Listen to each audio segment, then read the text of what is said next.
Ayan, Doctor 390. Nilinisin natin yung rejector. May mga puti kasi dito yan. Medyo hindi makita. Ayan. Ayan, minsan makikita nyo yan pag niliwan. Maglagay kayo ng liwanag. Ayan, dito marado. So, ang gagawin nyo, kuha kayo ng ganito. Ito yung libre dito eh.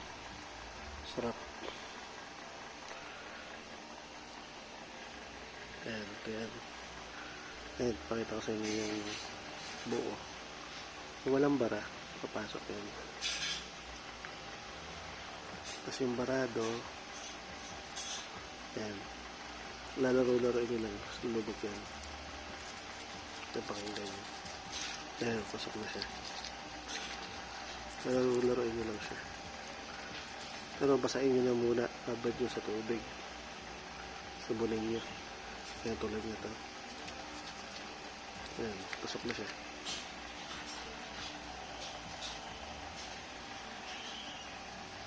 Ayan. Wala kasi akong extension dito eh. Pumili kayo ng extension dito para hindi natatamaan to. Ito yung ilalim ng radiator sa gitna. Ayan. Tusok-tusukan nyo lang siya. Ayan. Tulad ito. Tigas. Tindiin na nyo lang siya konti. Tapos laro-laroin nyo lang siya.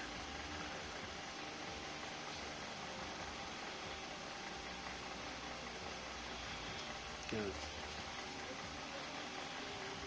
Up and down nyo lang. Tapos gilid-gilid yung konti. Hindi naman yung maglilik kasi dito naman tumadaan yung kulat. Dito dumadaan yung kulat, hindi dito. Kaya walang problema yan tusukin. Yun lang. Kaya tapos ito man pala. Kaya lalagay ako dito ng radiator switch. Ayan, pinapasok ko. Tapos bibili ako ng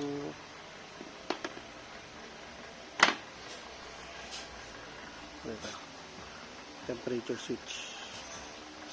Ito kasi kakabit. Hihinangan ko na lang siya ng nut dito para mapasok ito. Tapos gagamit ako ng 75.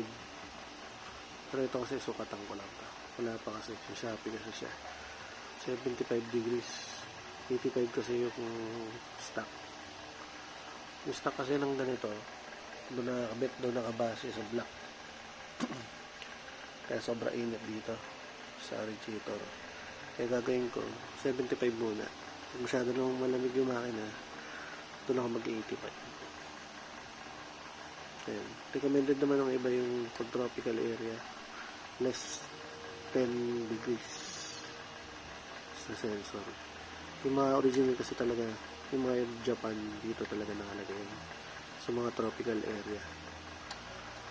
Ayan. Kaya gagawin ko ganyan para hindi agad masira yung makina. Ayan. Ito kasi yung sensor niya nandun, all in one na siya. Baga yan yung temperature sensor tsaka switch. Kaya pag mainit na dito sa radiator, hindi na kayang painit, palamigin pagkaka-traffic. Kaya dito, tuturo ko na lang ulit susunod yung diagram ng coolant flow. Yun lang.